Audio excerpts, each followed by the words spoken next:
Dalam video tersebut tampak seseorang menyampaikan bahwa siapapun yang berdonasi dengan jumlah besar, misalnya hingga jutaan rupiah, akan dibacakan surat Al-Fatihah.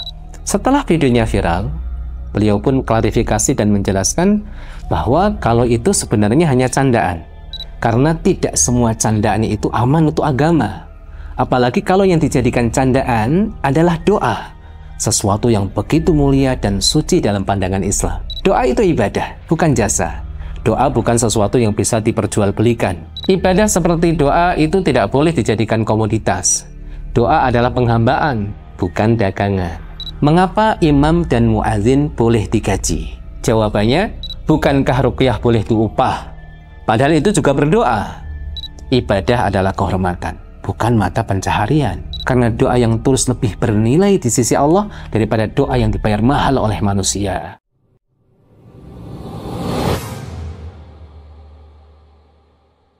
Alhamdulillahirrabbilalamin, wassalatu wassalamu ala sayyidil mursalin Muhammadin wa ala alihi wa sahbihi ajma'in. Belakangan ini, teman-teman mungkin sempat melihat sebuah video yang cukup ramai diperbincangkan di media sosial.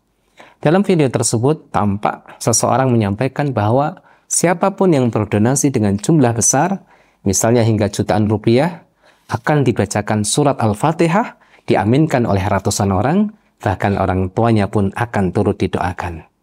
Setelah videonya viral, beliau pun klarifikasi dan menjelaskan bahwa kalau itu sebenarnya hanya candaan. Dan iya, bisa jadi beliau memang cuma bercanda. Dan kita sebisa mungkin berhusnudzon kepada saudara kita. Tapi, di sisi lain kita juga perlu berhati-hati kawan-kawan. Karena tidak semua candaan itu aman untuk agama. Apalagi kalau yang dijadikan candaan adalah doa, sesuatu yang begitu mulia dan suci dalam pandangan Islam. Doa itu ibadah, bukan jasa. Doa bukan sesuatu yang bisa diperjualbelikan atau ditukar dengan nominal tertentu.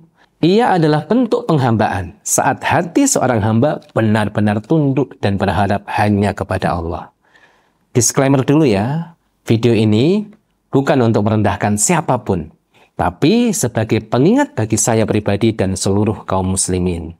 Insya Allah, kita akan bahas 5 poin penting tentang bagaimana seharusnya kita memandang doa.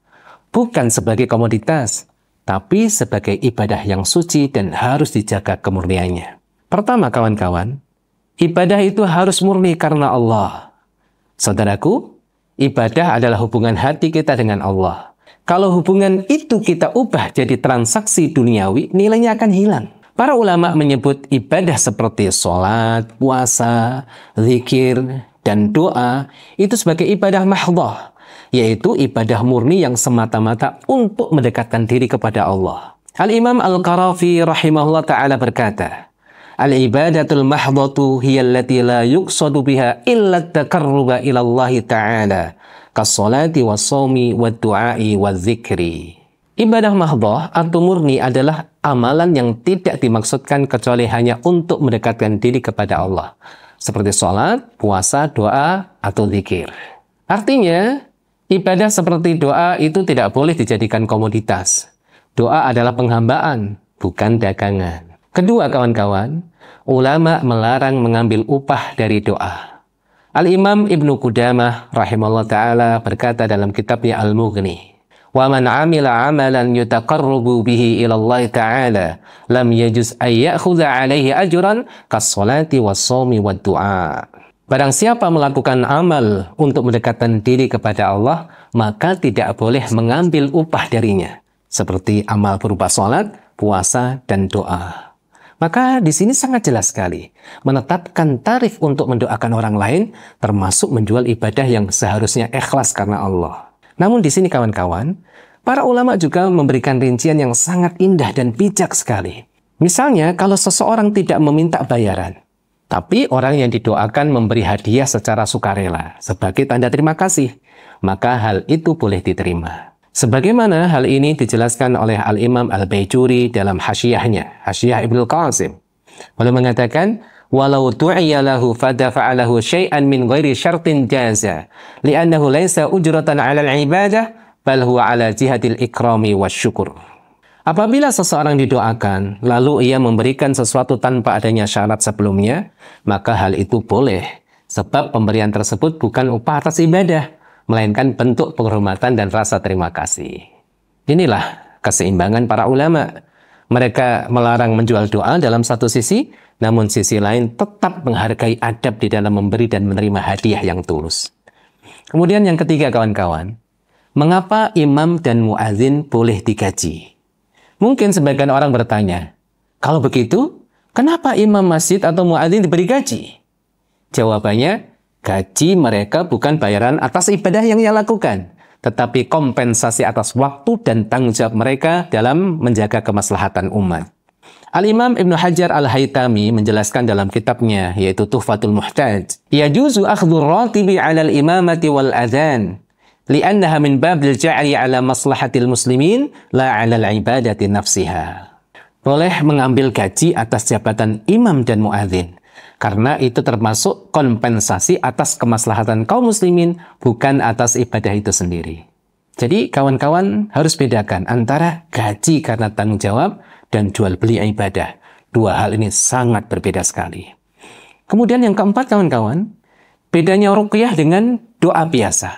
Nah, ada juga yang bertanya, bukankah ruqyah boleh diupah? Padahal itu juga berdoa. Betul. Tetapi ruqyah berbeda. Ruqyah adalah membaca Al-Quran dan doa-doa Nabi Muhammad SAW untuk mengobati penyakit, baik jasmani dan rohani. Jadi, di dalam ruqyah ada unsur pengobatan dan pelayanan kepada orang lain, bukan ibadah murni semata. Rasulullah SAW bersabda, Inna ahaqqa ma akhadtum alaihi ajran kitabullah. Sesungguhnya yang paling berhak kalian ambil upah darinya adalah kitabullah, yaitu ruqyah dengan membaca Al-Quran. Al-Imam Ibnu Hajar Al-Asqalani menjelaskan tentang hadis ini.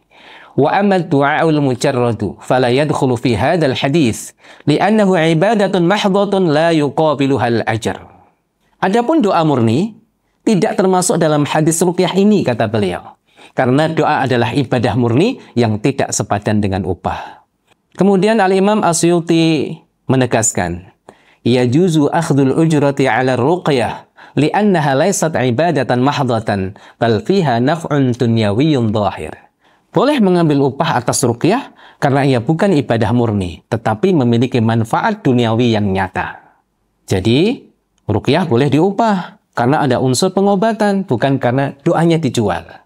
Kelima kawan-kawan, ini yang terakhir, yaitu kaidah fikih yang menjadi pegangan. Di mana para fuqaha menyimpulkan satu kaidah fikih yang penting.